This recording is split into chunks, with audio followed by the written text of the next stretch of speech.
I still remember the weight of those grocery bags cutting into my fingers, the plastic handles digging into that soft space between thumb and palm.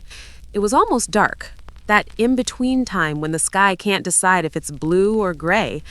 Our porch light had clicked on automatically, casting a yellow cone over the driveway. I nudged my car door shut with my hip, balancing 2 bags on one arm, my keys tangled in my other hand. And then I saw them. Ethan was standing by the driver's side of a car I recognized from the office garage, Sienna's car. His body was angled toward her in that easy, familiar way men have when they're not thinking about being watched. She was half in the open door, half out, glossy hair falling over her shoulder, red lips parted in a laugh. I watched his hand reach up and brush a strand of hair behind her ear. He used to do that to me. Years ago, when we were young and both too tired to stand upright after midnight bookkeeping. It had always felt like such a tender little gesture. He did it to her.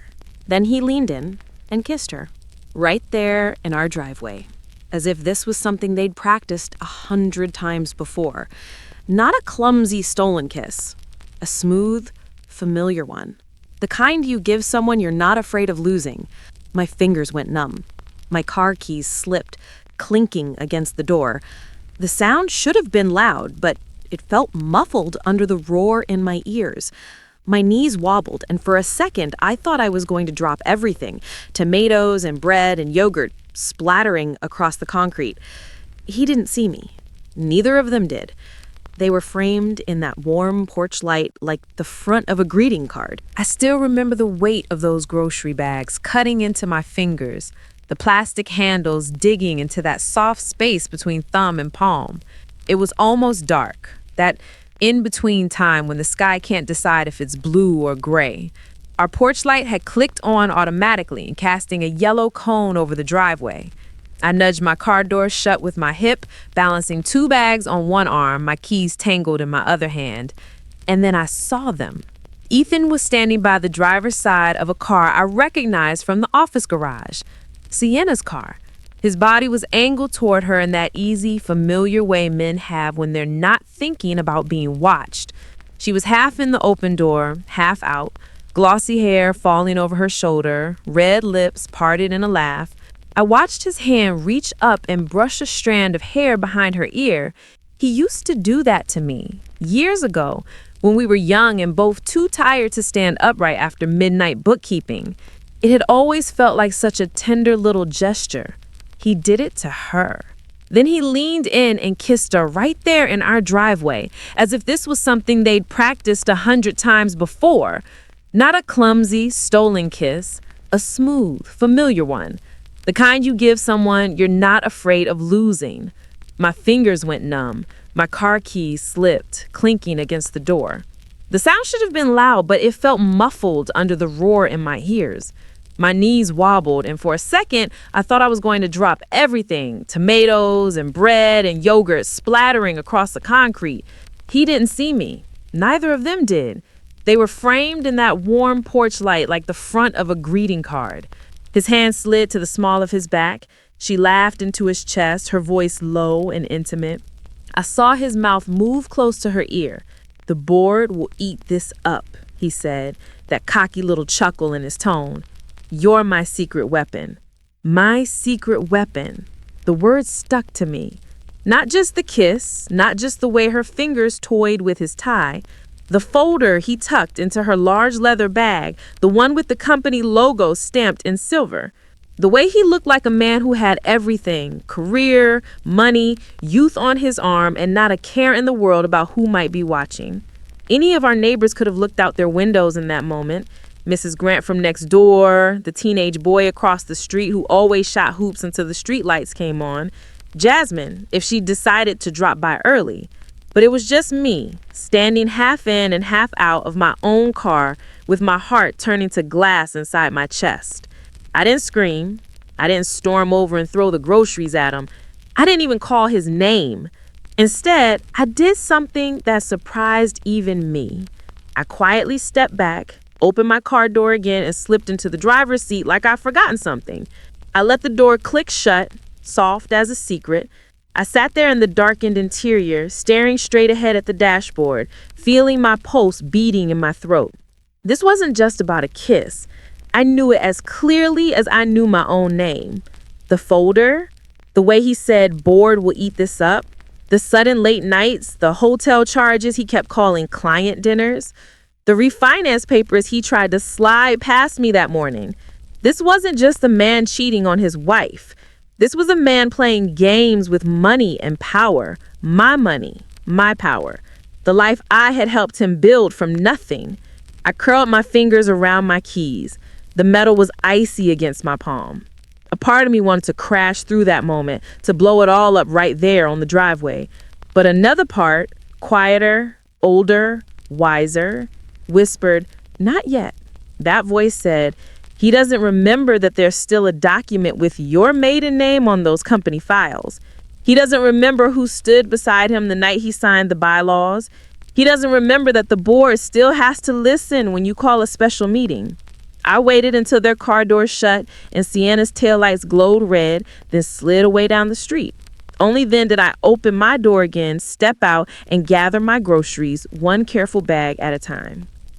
Weeks later, I would sit in a glass-walled boardroom, the city skyline shining behind us, and slide a different folder across a long table.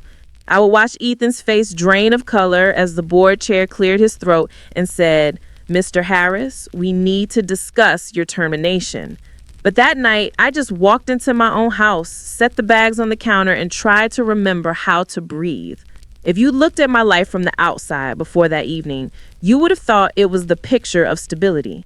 Our house sat near the end of a quiet cul-de-sac with maple trees lining the sidewalks and kids' scooters abandoned on front lawns.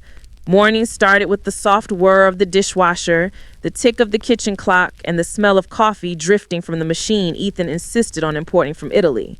The first time I saw Sienna was at a holiday party at the office. The place smelled like catered hors d'oeuvres and expensive perfume. White string lights wrapped around fake ficus trees.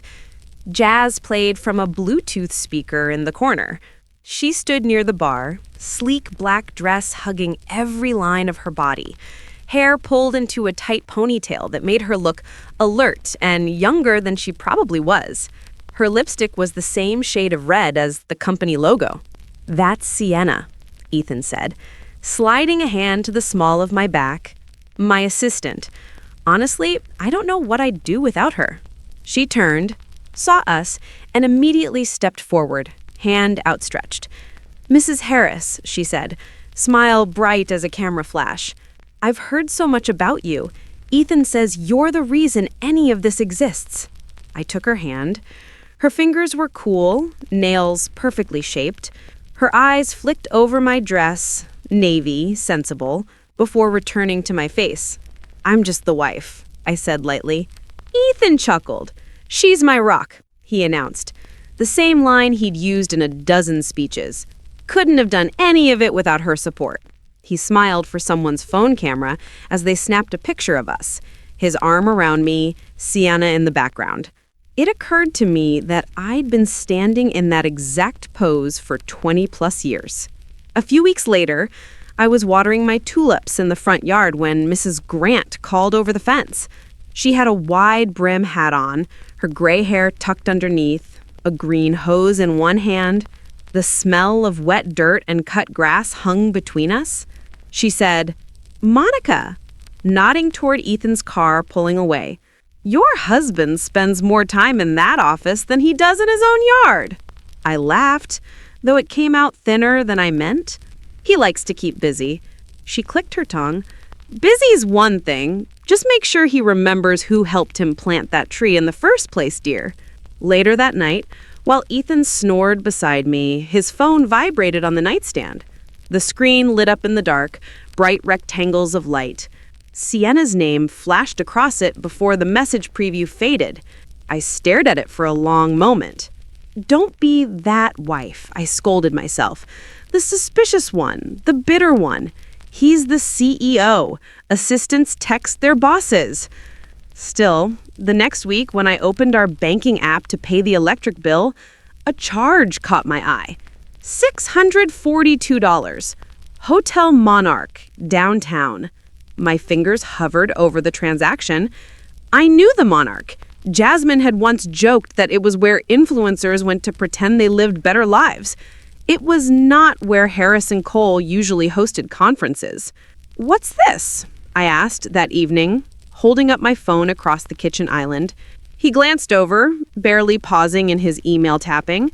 "Client dinner, big pitch. Don't worry about it." "That's a lot for dinner," I said. He smirked. "That's a small tip in my world these days." Then, noticing my expression, he added, "Monica, please, don't start. You're being paranoid. I've got it under control." Paranoid. The word sat in my chest like a stone. I swallowed it, for the moment. Because at that point, I still believed that if he was lying, it was to protect my feelings. I hadn't yet considered that he might be lying to protect his position. I hadn't yet seen him kiss her in my driveway. The day everything shifted started out so ordinary, it almost felt cruel in hindsight. I had a list, written in my neat handwriting: groceries, dry cleaning, pick up a birthday card for Mrs. Grant's granddaughter. I hummed to myself in the car, local radio murmuring low, traffic lights changing in a rhythm I knew by heart. By the time I pulled into our street, my phone was almost dead, and my back ached from lifting heavy bags. I remember thinking I just wanted to get dinner started before Ethan finally dragged himself home. Only he was already there. His car sat in the driveway, shiny silver under the fading light. Parked next to it, Sienna's car, that small, dark sedan I'd seen in the underground garage a dozen times. At first, I thought maybe they'd carpooled. Maybe there had been an emergency at the office. Maybe... Then I saw him open her car door, that smooth half bow he does when he's putting on a show. Her legs swung out, skirt riding up just a little, and she laughed, too loud for the quiet street. They stood close. Too close. The kind of close you don't stand with someone if your wife might be looking out the window. His fingers went to her hair. My throat closed. The kiss wasn't long. It didn't have to be. My mind stretched it anyway. Every second etched into my memory. The tilt of his head, her hand curling in his lapel, the way his shoulders relaxed like he'd come home to the place he really wanted to be. I felt like the ground had tilted under me, our whole life sliding an inch to the left. I backed into the car, door catching my hip. The grocery bag split with a soft tearing sound, and a couple of tomatoes rolled to the floorboard. I just stared at them, red and stupid and out of place. Anyone could see, I thought, heart hammering. Mrs. Grant, the mailman, the kids at the corner. They're not hiding. They're not even trying. And that hurt almost more than the kiss itself. Not only was he betraying me, he was doing it without fear of being caught, because somewhere along the line, he decided my pain didn't matter. If I walked over there right then, I knew exactly how it would go. He'd deny it first, then minimize. She'd look embarrassed, maybe even tearful. He'd blame work stress, my paranoia, maybe toss in a jab about how we hadn't been close in a while. I suddenly saw the fight playing out in our living room like a scene I'd watched in a movie. I saw myself screaming, crying, begging him to explain. And then I saw something else. I saw that blue binder in the attic, though I hadn't remembered it clearly yet. I saw my father's stern face. I saw signature pages with both our names. I didn't have the details, not yet, but I had a feeling, an accountant's instinct, a little inner voice that said, "This is bigger than hurt feelings. Something is wrong in the numbers." So I sat down in the car, closed the door, let them have their little stolen moment in my driveway under my light. Then I wiped my eyes with the back of my hand, waited until their cars disappeared, and went inside to put the groceries away. When Ethan finally walked in later, already smelling faintly of that same perfume Sienna wore, he kissed my cheek like always. "Long day, babe," he sighed, shrugging off his coat. Sienna stayed late to help with the client deck. I'm exhausted. I folded the dish towel I'd been holding. I saw her car in the driveway, I said casually. His eyes flickered, just for a second, before his expression smoothed. She dropped off some files. You know how she is, overachiever. I watched his face. In the driveway? He chuckled, heading toward the fridge. You really need to get a hobby besides watching who comes and goes, Monica. Trust me, it was just work. Just work. Jasmine came over for dinner that night.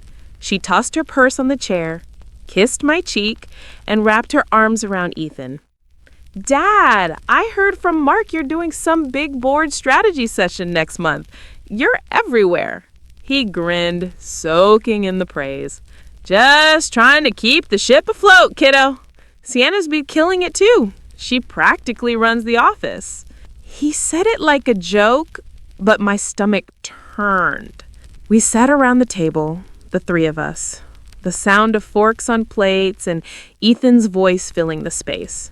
He talked about projections, potential acquisitions, new clients in cities I'd never been to. Jasmine fired off marketing buzzwords, eager to impress him. I topped off their water glasses like some background character in my own life. Later, after they'd both left the table, Jasmine to check her phone, Ethan to answer an important call, I went to the downstairs bathroom and closed the door. I stared at my face in the mirror, the fine lines at the corner of my eyes, the way my mouth trembled. He kissed her in our driveway. The thought rolled over me in waves. Not in a shadowy bar, not in some hotel hallway, in front of our house, between the tulips I planted last fall and the mailbox with our family name on it. I sat on the closed toilet seat and sobbed quietly, palms pressed over my mouth so no one would hear. I wasn't just hurt. I was erased, replaced. For years, I'd been the one behind the scenes, the one making sure the bills got paid, and Jasmine had clean clothes, and there was always coffee in the pantry. I'd traded my own career for the stability of his.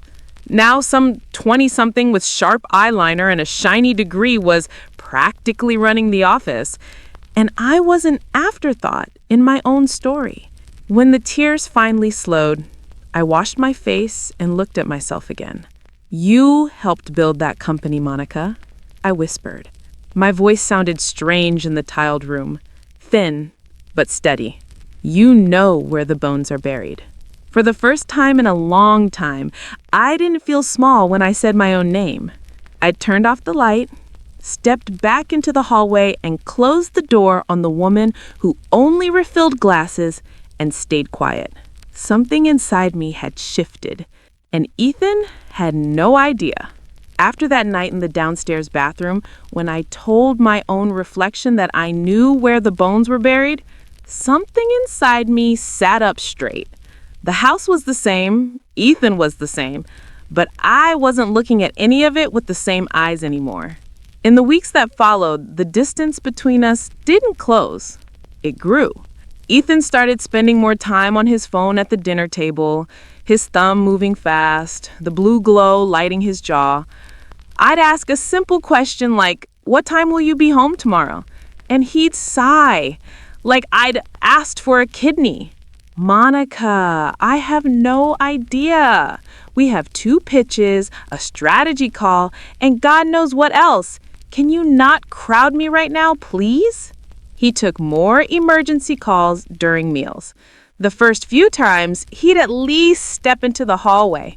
Then he stopped bothering to leave the room. Yeah, Sienna, I'm looking at the deck now. Yeah, no, you did great. You always do. Calm down. Always her name. Always that soft tone he hadn't used with me in years. At first, I told myself I was imagining it. That's what women my age are trained to do, I think. To swallow what our gut is screaming and call it hormones instead.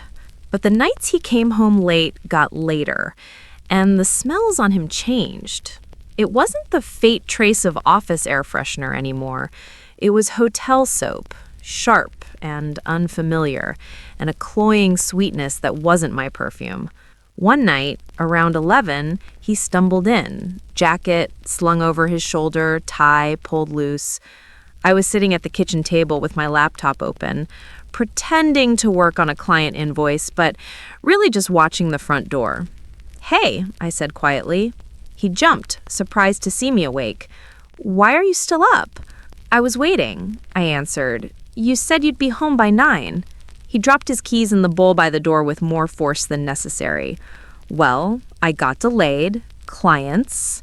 Remember those? The reason we have this house?" My eyes flicked over his shoulder, catching the faint outline of lipstick on his collar. Not my color. "Is something wrong between us?" I asked. My voice came out softer than I meant.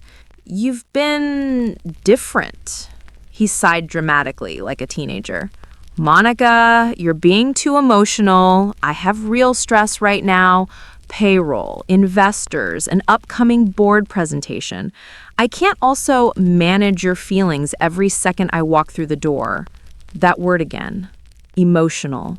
Another way of saying irrational, unreliable, dismissible. I sat there, watching him pour himself a drink, the ice clinking against the glass. He didn't notice the way my jaw tightened. He was too busy wallowing in his own real stress. A few mornings later, he slid a stack of papers across the kitchen island while I was still in my robe. Hair wrapped in a towel, the smell of coffee and toast filled the room, but my appetite disappeared the second the documents touched the granite. "What's this?" I asked, still buttering Jasmine's favorite whole grain bread out of habit, even though she didn't live there anymore.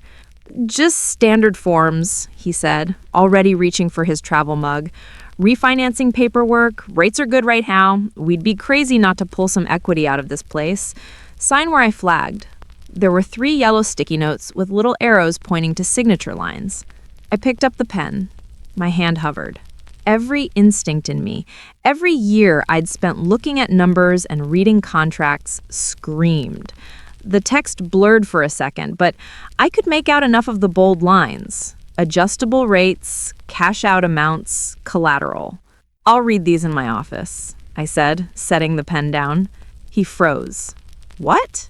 "I don't sign things I haven't read," I replied, keeping my tone mild. "You know that."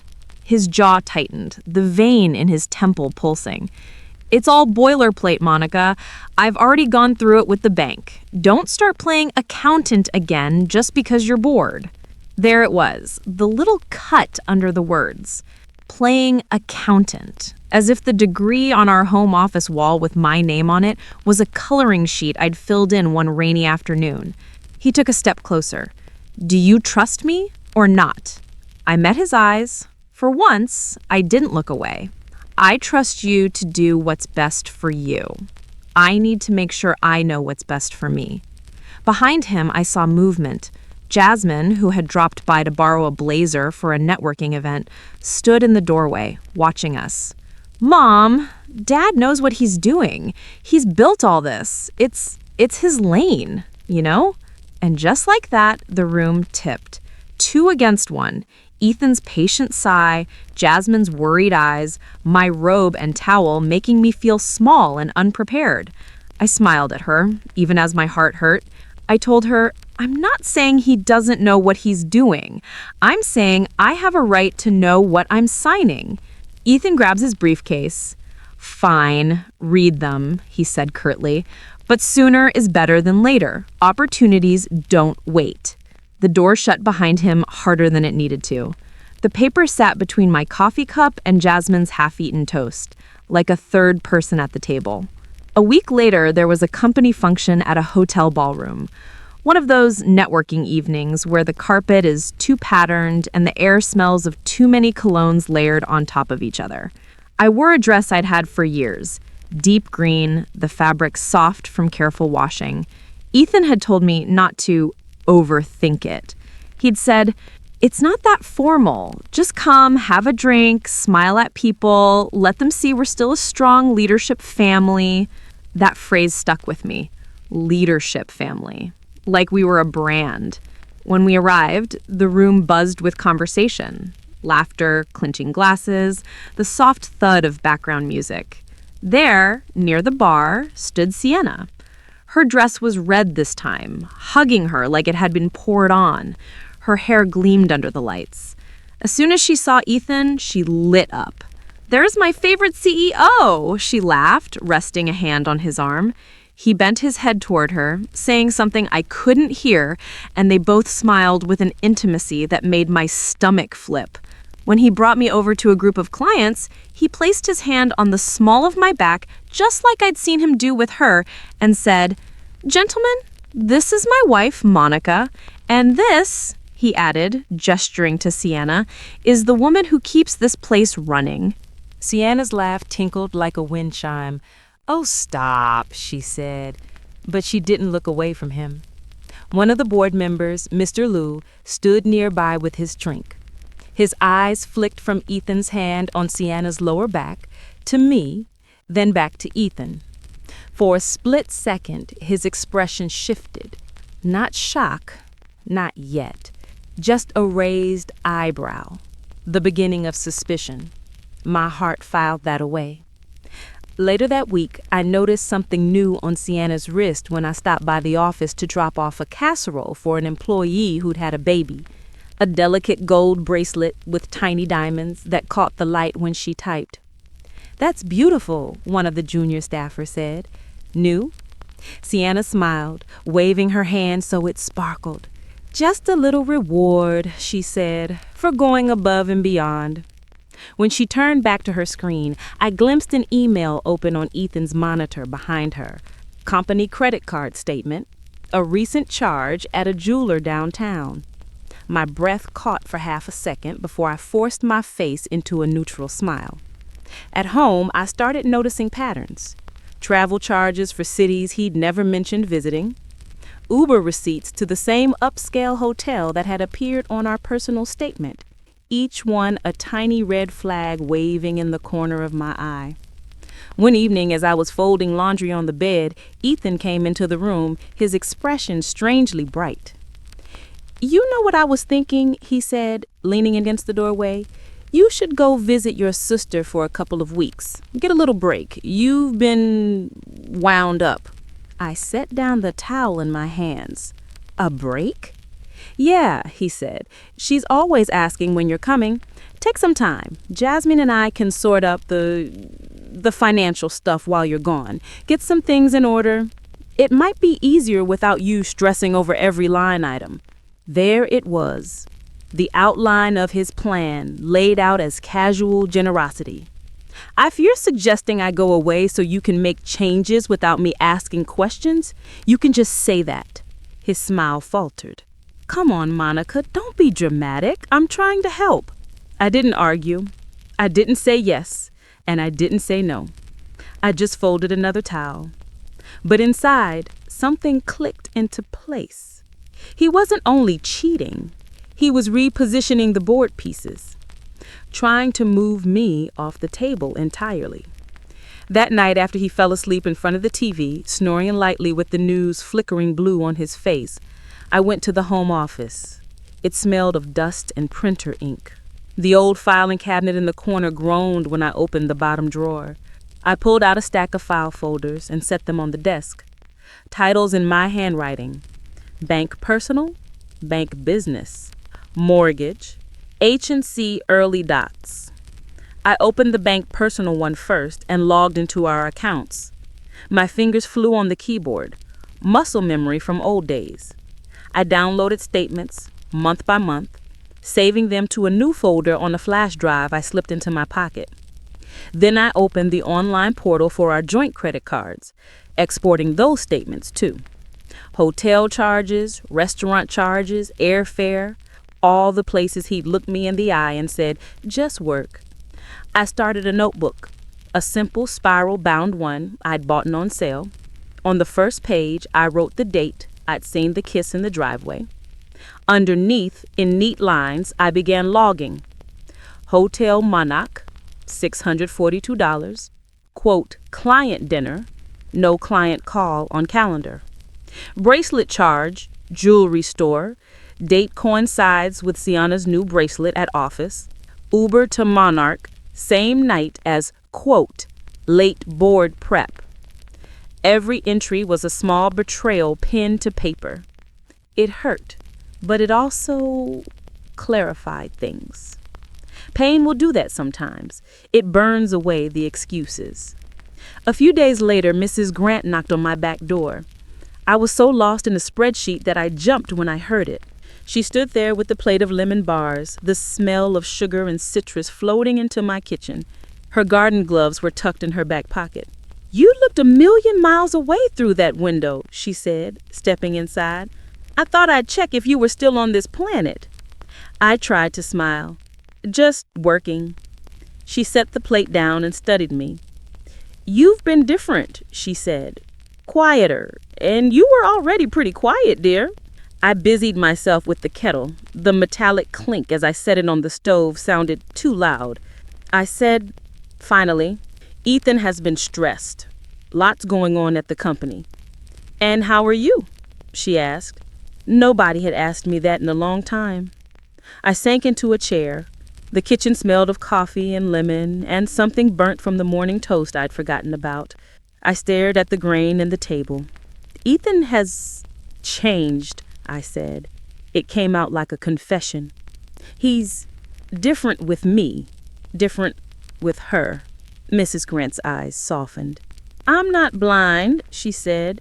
"Men his age with money and a fresh haircut tend to make the same mistakes." A small, humorless laugh escaped me. "I don't want to burn everything down," I whispered. "There are employees, our daughter. There's a whole company built on his name."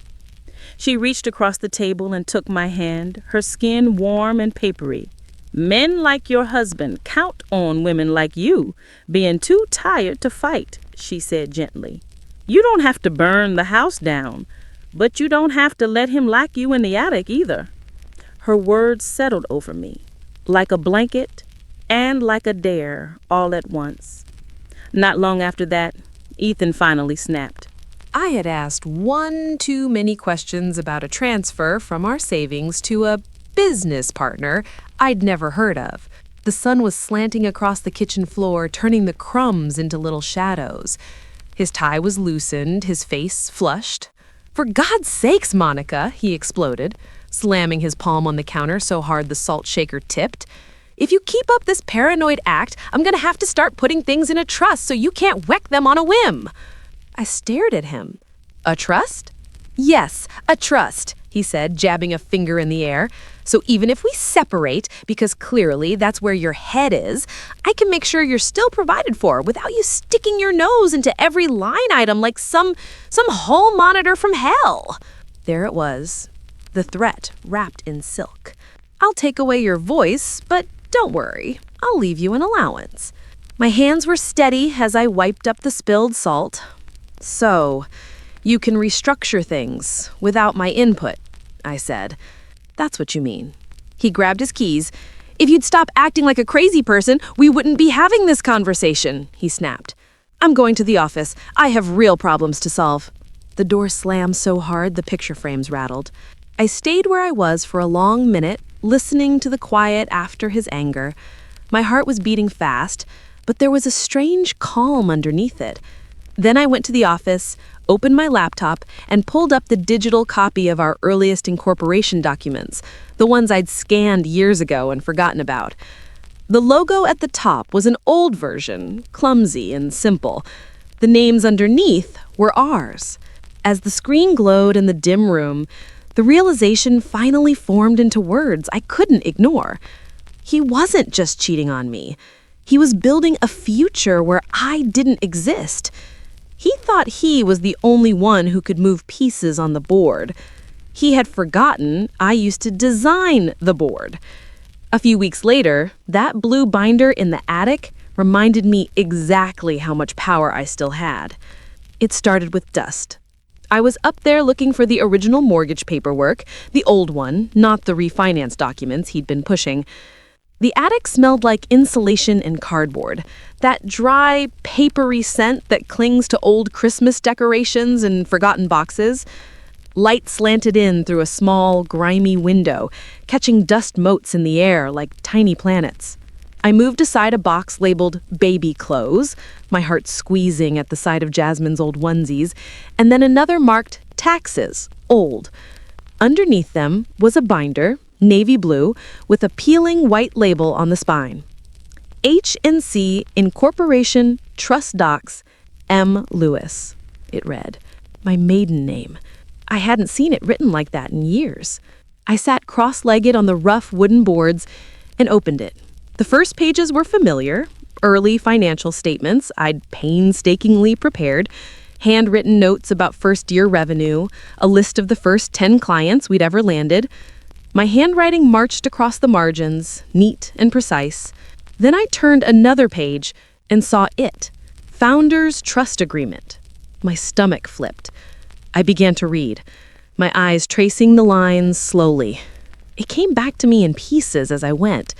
My father, sitting at our first cheap dining table with his reading glasses on, insisting we put protections in place before he loaned Ethan the seed money. His skeptical eyes, Ethan's charming smile. The trust, it turned out, held a significant block of voting shares originally allocated to Ethan. But under certain conditions my father had insisted on, the control of those shares shifted to me.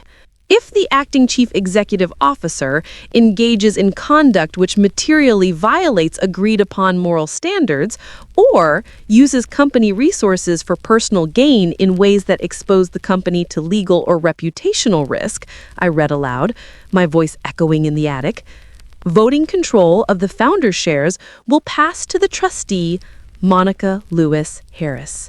I swallowed. My heart pounded in my ears. It was all there in black and white. A clause about misuse of company funds, a clause about reputational harm, a clause about the trustees' rights to call a special board meeting and recommend the CEO's removal. My hands shook. For a moment, the words blurred. "Daddy," I whispered, my fingers pressed to my lips. What did you know back then that I didn't? I could almost see him across the table again, the way he'd looked at Ethan with that mix of affection and caution. "I like you, son," he said, tapping the papers with his pen, "but charm doesn't go in ledgers. We do this right or we don't do it." Back then, I thought he was being old-fashioned, distrustful. Now I understood. He hadn't just been protecting my loan, he was trying to protect me. I sat on the attic floor for a long time, binder open in my lap, dust collecting on my hair. Terror and relief warred inside me, because this meant I wasn't powerless. It also meant that if I moved forward, I wouldn't just be ending a marriage. I'd be unseating a CEO. I'd be shaking an entire company. What if it all collapses? What if people lose their jobs? What if Jasmine never forgives me? And beneath all that, what if I do nothing and he ruins it anyway and leaves me with the ashes? I closed the binder gently and took it downstairs. The next day, I called Daniel. He'd been with the company's legal team for years. He'd been Ethan's friend even longer. But he'd also been at that dining table with my father, nodding along as the trust language was finalized. He'd watched Ethan change over time, just like I had. "Daniel," I said on the phone, trying to keep my voice light, "do you have time for lunch this week? I wanted to talk about estate planning." There was a pause. Then his calm voice. "Of course, Monica. Name the place." We met at a small cafe near the office. It smelled like coffee and toasted bread. The clatter of dishes covered the pounding of my heart. He arrived in a gray suit, tie slightly askew, the lines around his eyes deeper than I remembered. "Monica," he greeted me, leaning in for a polite hug. "It's been too long." I waited until the waitress had taken our orders before I reached into my bag and pulled out a folder containing a copy of the Founders Trust document. "I found this," I said, sliding it across the table. He glanced down at the title, and all the color drained from his face. He picked it up with careful hands, his eyes scanning the first page, then the second. I watched his throat bob as he swallowed. "You remember this?" I asked, quietly. He nodded, slowly. Your father wouldn't sign the loan agreement without it. He wanted safeguards. I remember, I said. I didn't remember the details until now. He went through the clauses: misuse of funds, reputational risk, trusteeship. Daniel, I said, when he finally looked up, tell me in plain language what this means. He took a deep breath.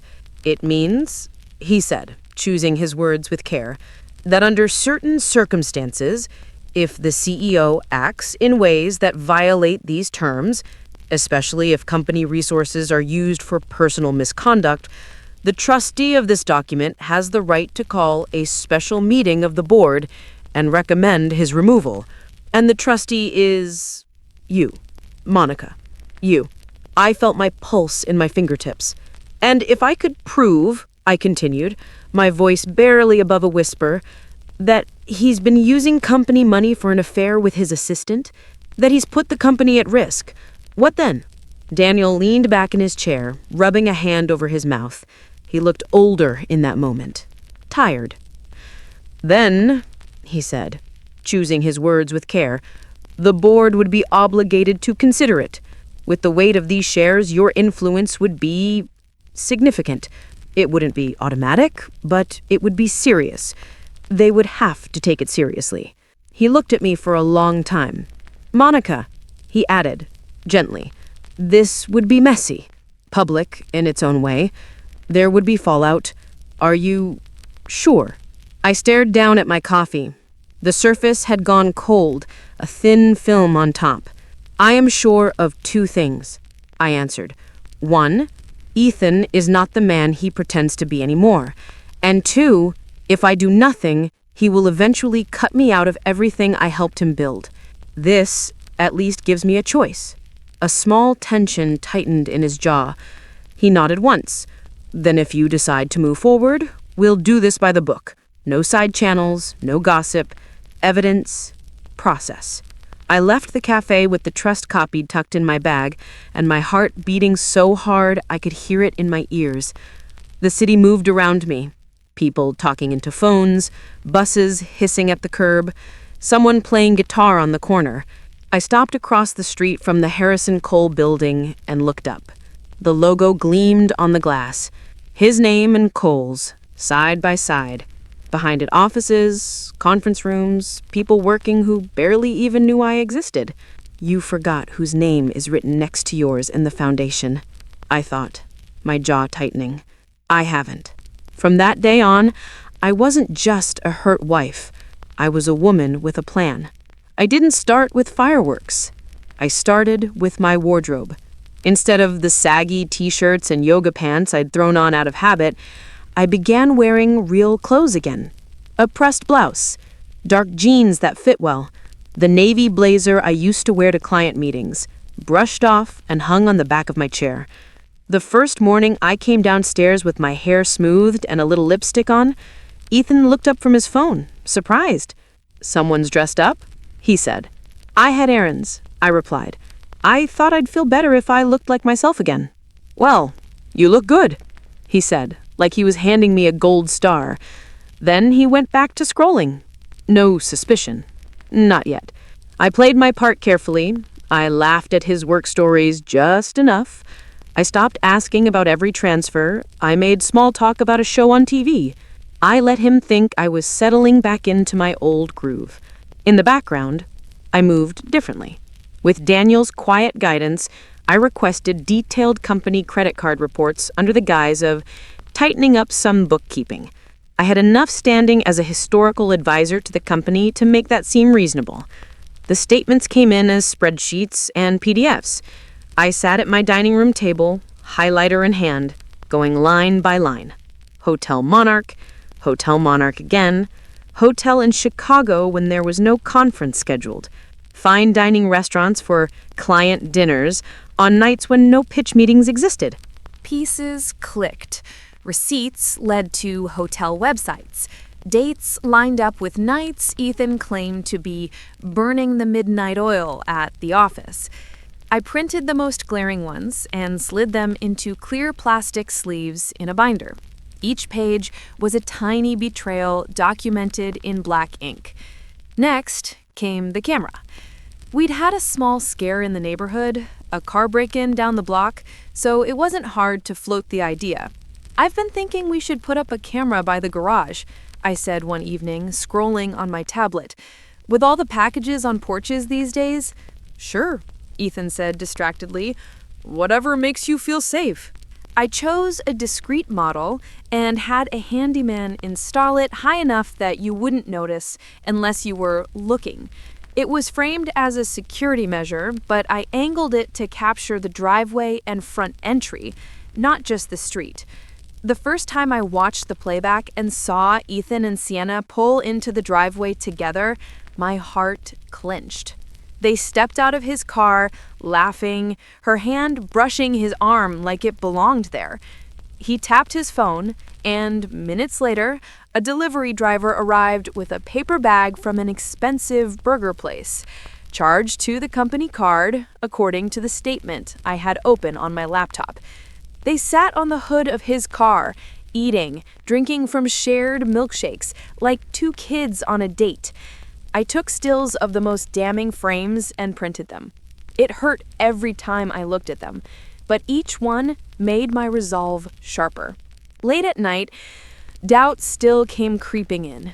I'd lie in bed, the room dark, the soft hum of the air vent the only sound. Ethan snored beside me, oblivious. What if this ruins everything? I'd think, staring at the ceiling. What if the board blames me? What if people lose their jobs and hate me for it? What if Jasmine never speaks to me again? The weight of those what-ifs pressed on my chest until I felt like I couldn't breathe. One particularly bad night, I found myself on Mrs. Grant's porch, barefoot, a cardigan thrown over my pajamas. I'd seen the light on and followed it like a moth. She opened the door before I knocked. "I saw you through the curtain," she said. "Come in." Her living room smelled like lemon oil and old paper, the ticking of a mantel clock steady in the background. I sat on her couch, fingers twisting in my lap. "I have the ability to blow up his job, not just our marriage. His job, his reputation, maybe the whole company if it goes badly." She listened, brow furrowed, as I explained the trust, the evidence, the board. I left out some details, but not the important ones. "I'm scared," I admitted, throat tight, "of what it does to everyone else. The employees, the clients, Jasmine." She leaned back, studying me. "You're not burning the house down, Monica," she said eventually. "You're putting out a fire he started, under your feet. If the house was built properly, it'll stand. If it wasn't, that's not on you." I exhaled slowly. "But what if people think I did it out of spite? They'll think what they want, but you'll know why you did it, and so will he. Sometimes that's the only justice we get in this life." Around the same time, I called Jasmine. "Hey, Mom," she answered, cheerful noise in the background. "I'm in between meetings. What's up?" I listened to the city sounds through the phone. Cars, voices, a distant siren. "I've been reviewing some old documents," I said, choosing my words carefully. "For the company. Things from when we started." "Wow, retro," she joked. "Dad turning nostalgic?" "Not exactly," I replied. "There may be some changes coming at Harrison Cole. Board-level changes." She went quiet for a second. "Is everything okay?" she asked. "You sound serious." "I can't go into detail yet, but I want you to be prepared that the story you have in your head about how things are may not match reality for much longer."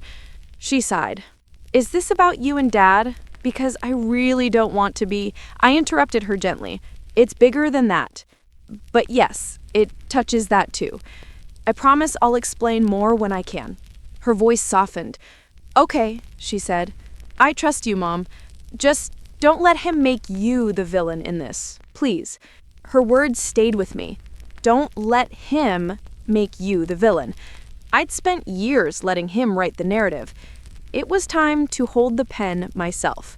With Daniel's help, I scheduled one-on-one meetings with two independent board members, Mr. Liu and Miss Ramirez. I didn't march in accusing anyone. I went as a concerned shareholder and founder's trustee. I went as the woman who had been there at the beginning, asking for a moment to be heard. Mr. Liu's office was small but tidy, with a single plant on the windowsill and a framed picture of his grandchildren on his desk. "Monica," he said, surprised when I stepped in. "We don't see you up here often." "I know," I said, sitting across from him. "But I think it's time you did." I laid out a sanitized version first. Concerns about spending, about blurred lines between personal and corporate expenses. Then I slid a few pages across the desk, select receipts, carefully chosen screenshots, and a still from the driveway camera with the date and time stamped in the corner. He put on his glasses and studied each one, the lines on his forehead deepening. "I had heard rumors about Ethan and his assistant," he said quietly when he finished. "Office gossip, but rumors are one thing. This," he tapped a hotel bill labeled as a client entertainment charge, "this is something else." "I don't want to destroy the company," I said. "I want to save it from the person who thinks he can use it as his private credit card." He met my eyes. "If what you're showing me holds up under scrutiny, the board will have to act," he said. "But you need to be prepared, Mrs. Harris. It won't be pretty. I'm already living in not pretty. I'd like to move into honest if I can." Ms. Ramirez's reaction was similar, if a bit sharper. Her office had motivational quotes on the wall about integrity, about leadership. She listened quietly as I went through the same points, fingers steepled. When I showed her the still of Ethan and Sienna in our driveway, she clenched her jaw. "We have a code of conduct," she said. "It applies to everyone, including him." She told me in a lowered voice that she and a few others had already been uneasy about some of Ethan's decisions, the overlap between Sienna's travel and company charges, the way Ethan shut down questions in meetings with humor and charm instead of data. "Bring everything to the board offsite," she said. "All of it. We'll handle the rest. But be ready. This becomes very real once it's in that room." At home, my evenings turned into a kind of twisted craft project. I spread papers across the dining room table, the overhead light casting a yellow circle over my work. Highlighter in hand, I built a timeline. Underlined dates, circled patterns.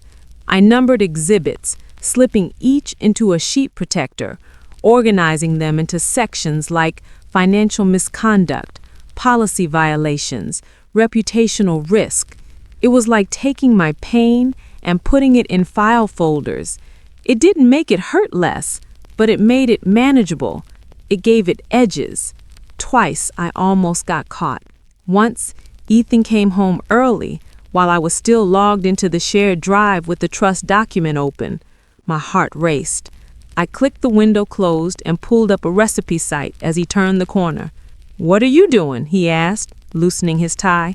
"I'm looking at chicken recipes," I said, scrolling through pictures of casseroles while my pulse thudded in my ears. "I'm bored with mine." He snorted. "You and your casseroles," he said. "Order takeout, it's easier." He grabbed a beer and disappeared into the living room, none the wiser. The second time, Jasmine dropped by unannounced on a Saturday afternoon. "Hey, Mom," she called, letting herself in. The smell of rain clung to her coat. "Got any snacks?" I was in the dining room, surrounded by labeled binders and stacks of papers. Panic flashed through me. I tried to gather them, but there were too many. She stopped in the doorway, eyebrows lifting. "Wow, are you starting a side hustle I don't know about?" I forced a laugh. "I'm just organizing some old paperwork," I said, "getting our records in order." She walked closer, eyes skimming over the labels. H&C early years, board docs, trust. "What's a founder's trust?" she asked, reaching for one folder. My hand shot out before I even thought. "Don't," I said, too sharply. She froze, hurt flickering across her face. I softened my grip, taking a breath. Sorry, I said. Some of this is sensitive, legal stuff. I need to work through it myself first. She looked at me for a long second, then nodded slowly. Okay, she said. If you say so. You'll understand soon, I added quietly. She went to the kitchen to raid the fridge, humming to herself, and I sank back into my chair, my heart pounding. The line between protecting her and shutting her out felt razor thin. Finally, with the evidence gathered, I made my non-explosive move. As trustee and key shareholder, I submitted a formal request for a strategic off-site board meeting, framing it around long-term planning and governance review. It was something boards did regularly. This one just had an extra agenda item they didn't know about yet. At home, I presented it to Ethan like a gift. They've agreed to a special off-site session, I told him over dinner, sliding a printed email across the table. It'll be a chance for you to show off your vision, clean up any concerns, put your stamp on the next 5 years. He read it, a slow smile spreading across his face. This is good. Very good, he said. I've been wanting something like this. Who pushed it through? I sipped my water. Let's just say the board was receptive. You've built a strong company. They want to see where you're taking it. He chuckled, puffing up a little. He said, Of course they do. They know talent when they see it. Later, as he paced the living room talking on the phone, I heard Sienna's name. Yeah, there's going to be an off-site, big one. Board, execs. You should come. I'll need my secret weapon there. I could almost hear her excitement through the distance. I need a new outfit then, she laughed. Big promotion energy. He laughed with her, glass clinking in his hand. In our bedroom that night, I stood in front of the mirror in my pajamas, the soft hum of his shower in the background. Tomorrow, I start ending my marriage, and I start saving my company. My reflection looked back at me. Same face, same lines, different woman. When the day of the board meeting finally arrived, the city felt sharper than usual. The conference room was high up in a downtown building, all glass and metal and light. Floor-to-ceiling windows showed a skyline of steel and concrete, tiny cars moving below like toys. A long glass table dominated the room. Leather chairs, carafes of water and coffee lined up neatly, condensation beading on the sides. At each place, a binder sat waiting, with the company logo embossed on the cover. My binder was slightly different. Inside, instead of projections and pitch decks, was a carefully curated file of the life Ethan had been living in the shadows of our marriage. I wore a navy suit I hadn't put on in years. It hung a little looser around the waist, tighter in the arms, but it still felt like armor. My shoes clicked on the polished floor as I walked in. "Monica," Mr. Liu greeted me, standing to shake my hand. "Glad you could join us." "Of course," I said. "As founders, we always wanted to be present for the big moments." Ethan arrived a few minutes later, right on time, wearing his best suit. His hair was perfectly cut, a touch of silver at his temples that he liked to call distinguished. His cologne reached me before he did. He went around the room, shaking hands, cracking jokes. "Ready to talk big picture growth?" he said, slapping one board member on the back. "I hope you brought your imagination." Sienna came in behind him in a fitted blazer and pencil skirt, a tablet in her hand. Her lipstick matched the company logo again. "I hope it's okay I join," she said to Ms. Ramirez. "I've prepared some materials for Ethan's presentation." Ms. Ramirez's face was neutral. She said, "You're here as support staff. Please remember that." Sienna's smile flickered, but she nodded and took a seat near the back, crossing her legs neatly. I sat near the head of the table, on the side opposite Ethan. In front of me, my name was printed on a place card. Monica Lewis, Founders Trustee, Shareholder. Ethan glanced at it, frowned slightly, then shrugged. "They're really dusting off the old titles, huh? We should have added Queen of Numbers under that back in the day, Mon." I smiled politely. "You always did like the crown," I said. The meeting opened with routine items, approval of minutes, performance summaries. Ethan led with charisma, walking the board through recent wins, spinning near misses into future opportunities. He clicked through slides with practiced ease. Charts, graphs, smiling client photos. Some board members leaned in, nodding. "This is why we brought you on, Ethan. You make it look easy." He flashed his grateful but humble smile. "Just doing my job. But we're only getting started. I've got ideas for expansion that will knock your socks off." I watched him, feeling a strange grief. He really was good at this part, the selling, the bright side. When he finished his presentation to polite applause, the board chair cleared his throat. "Thank you, Ethan. Before we move into the strategy segment, there is another matter on today's agenda raised by our founder's trustee, Monica." For a heartbeat, the room was silent. All eyes turned to me. I could feel Ethan's surprise like a physical thing. "Monica?" he echoed, a small laugh in his voice. "You, put something on the agenda? Since when does—" "I'd like to address some concerns before any expansion plans are voted on. Concerns that directly affect the company's legal and financial health." I reached into my bag and pulled out a slim folder, sliding it toward the board chair. "Everything I'm about to reference is documented in there, for the record."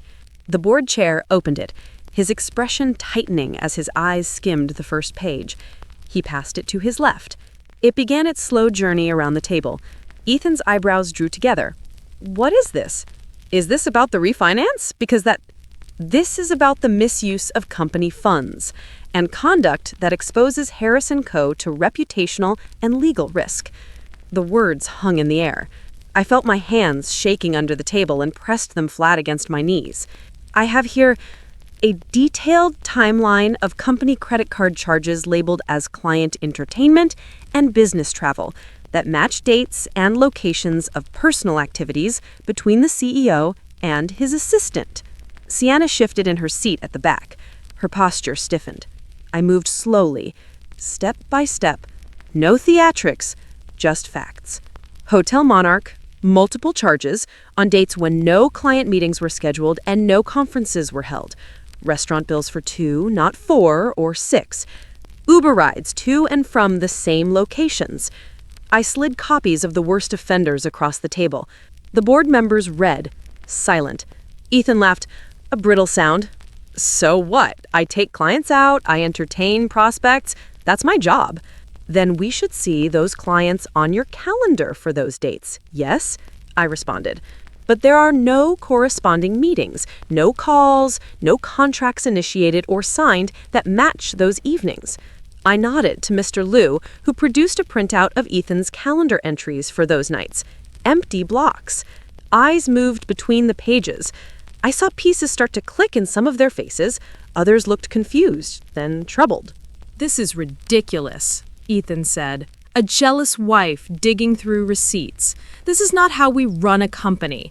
I think we can all agree it's how we avoid lawsuits," Daniel interjected quietly from the far end of the table. "If company funds are being used for personal misconduct, especially if it exposes us to potential claims, the board is obligated to address it." The energy in the room shifted. Ethan realized this wasn't just domestic drama. This was governance. I took a breath and continued. "In addition to the financial records," I said, reaching into my binder, "there is also visual evidence." I pressed a button on the small remote that controlled the screen at the front of the room. The previous slide, one of Ethan's bright growth charts, faded. In its place appeared a still image from our driveway camera. Ethan and Sienna, in my driveway, under our porch light, his hand in her hair, their faces close, unmistakably mid-kiss. The timestamp glowed in the corner, one of the same nights as a large client entertainment charge at the Monarch. No one spoke. The only sound was the soft whoosh of the air conditioning. Sienna made a strangled noise. This is an invasion of privacy," she said, color draining from her face. "Everyone does it, okay? Everyone uses perks sometimes." "Perks," Miss Ramirez repeated, her tone ice. "Is that what you call it when company money pays for an executive's affair with his subordinate?" Sienna's mouth opened and closed. She looked at Ethan, desperate. "Ethan!" she said. Say something. He was staring at the screen, face tight, jaw clenched. Then he turned to me, eyes blazing. You did this. You put a camera on me? You've been spying on me in my own house? Our house, I corrected softly. And the camera was for security. I didn't ask you to behave that way in our driveway. I let that sit for a moment. Then I reached into my binder one last time and pulled out the copy of the Founders Trust. There's one more piece you all need to see, I said. The board chair took it, scanning the first lines before his eyes widened. I know this document, he murmured. We signed off on this years ago. You did, I said. At my father's insistence, as part of the original funding structure, it outlines what happens if the CEO uses company resources for personal gain in ways that expose the company to legal or reputational risk. I took a breath and read the key clause aloud, my voice steady despite the pounding in my chest. If the acting chief executive officer engages in conduct which materially violates agreed-upon moral standards or uses company resources for personal gain in ways that expose the company to legal or reputational risk, the voting control of the founder's shares will pass to the trustee Monica Lewis Harris, and the trustee shall have the right to call a special meeting of the board and recommend removal of said CEO. The words hung in the air like a gavel. That's exactly what this meeting is, I said quietly. A special session I requested as trustee and major shareholder based on documented misconduct. Ethan leaned forward, palms flat on the table. You vindictive, he started. This is not about your marriage, Daniel interrupted firmly. This is about your fiduciary duty to this company and whether you have breached it. Mr. Liu cleared his throat. We have all at various times turned a blind eye to rumors. We assumed you were using sound judgment. That assumption appears to have been overly generous. Miss Ramirez nodded. We've been concerned about the optics for a while. Your closeness with your assistant, the spending patterns. We are not here to police your love life, but we are absolutely here to protect this company from your poor judgment. Ethan laughed again, but there was no humor in it. So this is how it is. My bitter wife digs up some dusty claws, and you vulture circle pretending it's about the company when it's really about punishing me for moving on. I met his eyes. You didn't move on, I said quietly. You moved sideways, into our driveway, into hotels on the company's dime, into decisions that put everything we built at risk. This is not about you breaking my heart. It's about you breaking the rules you agreed to. The board chair straightened in his seat. We have enough in front of us that warrants serious concern. In light of this evidence and the trust provisions, I propose that we move to an immediate vote on suspending Ethan Harris from his position as CEO, pending a full investigation with the option of permanent removal based on the findings. The room went very still. Seconded, Miss Ramirez said. All in favor? The chair asked. My heart hammered as hands started to rise. Mr. Liu's, Miss Ramirez's, 2 other independent members, 1 hesitant executive.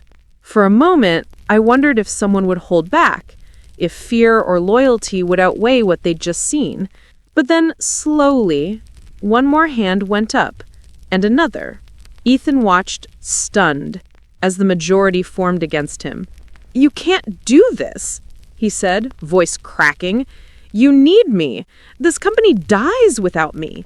We need leadership we can trust, not just leadership that can charm a room. Daniel slid a prepared document across the table. Per protocol, the motion passed. It was done. The chair's voice sounded oddly formal as he read the decision into the record. Ethan removed as acting CEO, effective immediately. Access to be revoked. an interim CEO to be appointed, HR to begin a separate inquiry into Sienna's conduct and role. Sienna's face crumbled. "This isn't fair," she whispered. "You said—" But Ethan was staring at me. He looked smaller than I'd ever seen him, not in inches, but in something else, in certainty. He leaned forward, his voice low and shaking. "You'll regret this," he hissed. I closed my binder, smoothing my hand over the cover. My heart was still racing, but my voice came out calm. "No," I said. "I regret how long I stayed quiet."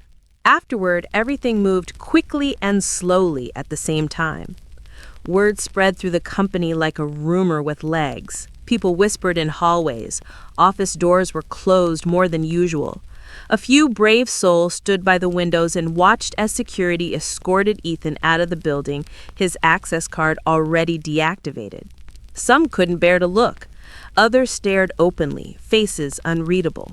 I didn't watch that part in person. I'd seen him leave enough times. I didn't need that image in my head, too. The board appointed Ms. Ramirez as interim CEO. She stood in front of the staff at an all-hands meeting, her voice clear. "There will be changes, but our core mission remains the same.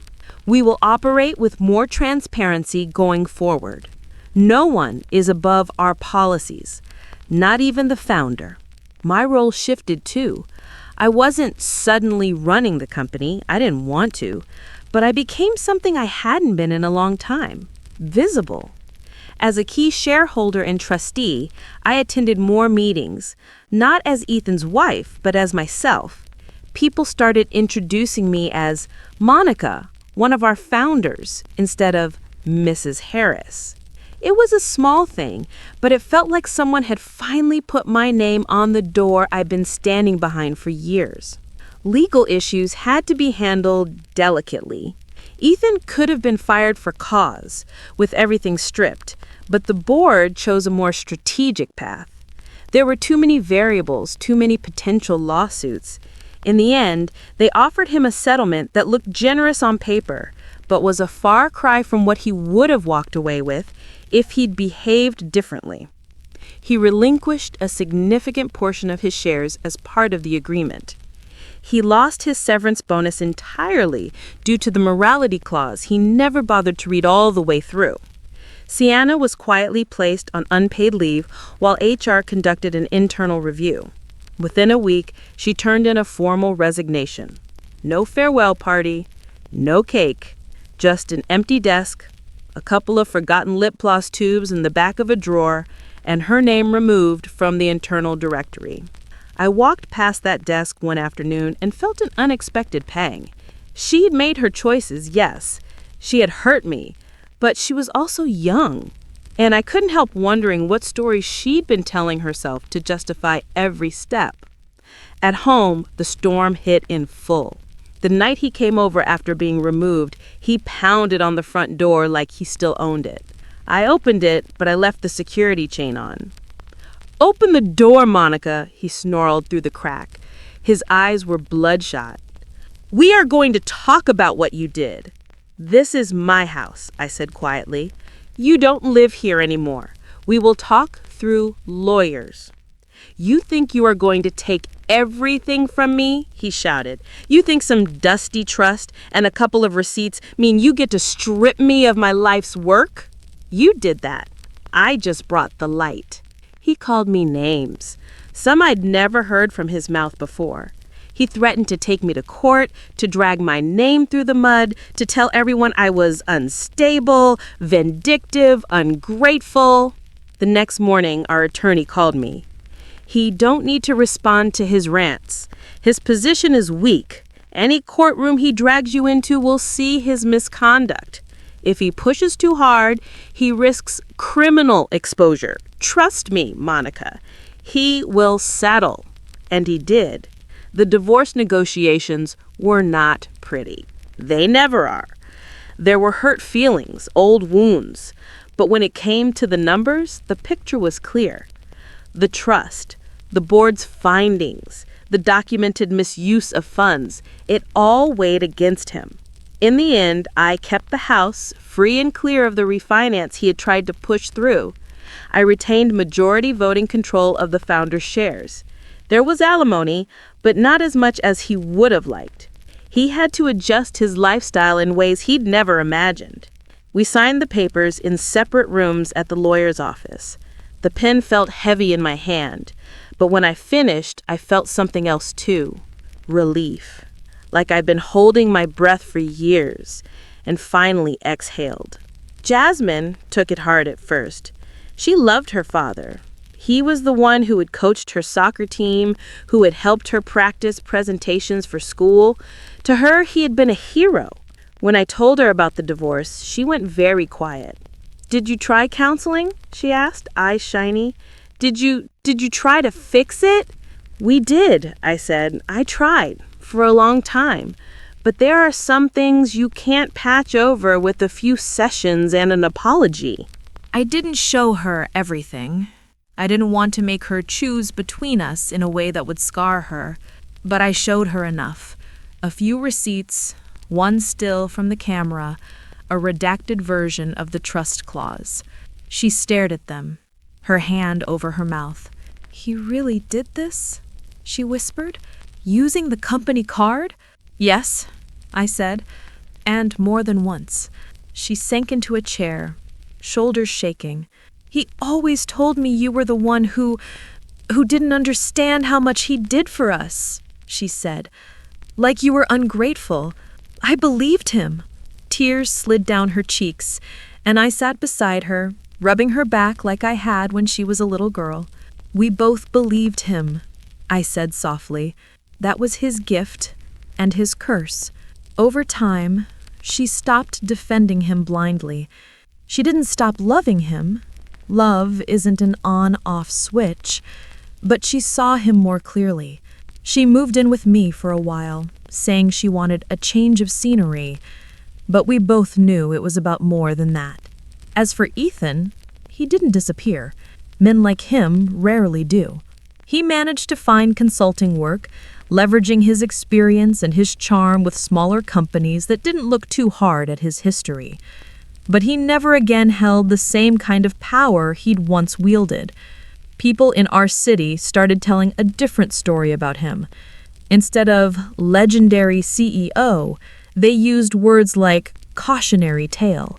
Quietly, in corners, they'd say, "He had everything, and he threw it away chasing his assistant and expense account perks." I didn't dance on his downfall. That's not who I am. But I won't pretend I didn't feel a quiet satisfaction knowing he could no longer rewrite the narrative to cast himself as the only hero. Months passed. Seasons shifted. The maple trees on our street went from green to gold to bare and then back again. Life settled into a new, gentler rhythm.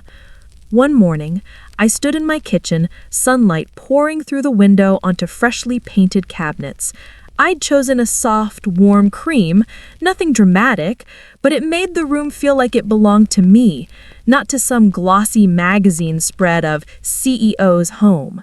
Steam rose from my coffee mug. It was just one mug now, no second cup cooling on the counter waiting for a man who rarely drank it while it was hot. On the table sat a small vase with grocery store flowers, pink carnations and baby's breath. I'd bought them for myself, without needing a reason. I heard footsteps, and turned to see Jasmine padding in, still in her leggings and oversized sweater. Her hair was pulled into a messy bun. She carried her laptop under her arm. "Morning," she mumbled, heading straight for the coffee pot. "Morning," I replied. "Sleep okay?" She nodded. "Yeah, I had this idea last night for a campaign for Harrison Cole. They've been talking about hiring a new head of marketing. Miss Ramirez asked if I'd ever consider, coming on board. Not as the CEO's daughter, obviously, that's not a thing anymore, just as me." I smiled. My heart pinched and swelled at the same time. "You're good at what you do," I said. "If you decide to work there, it'll be because they're lucky to have you, not because of your last name." She grinned, a little shy. "Think it would be weird for you?" she asked. Being connected to the company again like that? I never stopped being connected. I just stopped being visible. That's changed now. She reached across the table and squeezed my hand. Good, she said. It should have changed a long time ago. Later that afternoon, I walked next door with a plate of cookies, real, from scratch ones, not the frozen break-and-bake kind. The air outside smelled like cut grass and faint exhaust from a passing delivery truck. Mrs. Grant opened the door before I could knock. I smelled sugar, she said, chuckling. Come in, come in. We sat on her porch with our mugs, hers tea, mine coffee, watching the neighborhood kids ride their bikes in wobbly circles. Someone's dog barked in the distance. The sun was warm on my knees. She studied me over the rim of her cup. You look taller, Monica, she said. I laughed. I'm the same 5'4" I've always been. That's not what I mean, she replied. You're taking up your full space now, not folding yourself into corners. I looked down at my hands, thinking about the years I'd spent shrinking, making myself small so Ethan could shine, saying, I'm just the wife, when people complimented the company. I feel lighter, I admitted. Grief still shows up. I won't pretend it doesn't. I loved the man I thought he was. I missed the family I thought we were. And now? She asked. Now, I said slowly, I also feel relief. I don't wake up wondering who he's texting. I don't stand in my own kitchen feeling like a guest. I used the only weapons I had, numbers, paper, patience, instead of screaming in the driveway. And I finally believe that was enough. That evening, after Jasmine went out to meet a friend and the house was quiet, I found myself in the hallway dusting the picture frames. One photo showed Ethan and me at the ribbon cutting for the new Harris and Cole building. We were younger, both of us, dressed up, grinning, holding the big ceremonial scissors together. For a second, I considered taking it down, but then I didn't. That happened, I said aloud. That was real too. Instead, I went to my bedroom and pulled out a small frame I'd ordered online weeks earlier. In it was a photo someone on the board had snapped after the vote. I hadn't known they'd taken it until Miss Ramirez forwarded to me with a simple note. Thought you might want this.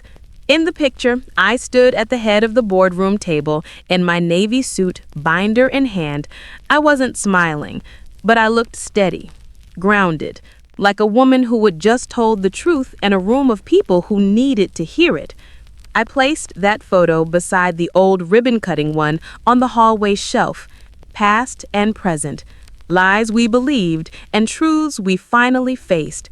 As I stepped back, looking at both frames side by side, I felt something settle in my chest. Not triumph, not bitterness, just peace. When I tell this story now, I always end it the same way because some lessons need to be wrapped in words simple enough to stick. People will spend your kindness like it's their money, baby. Make sure they know you still hold the receipt.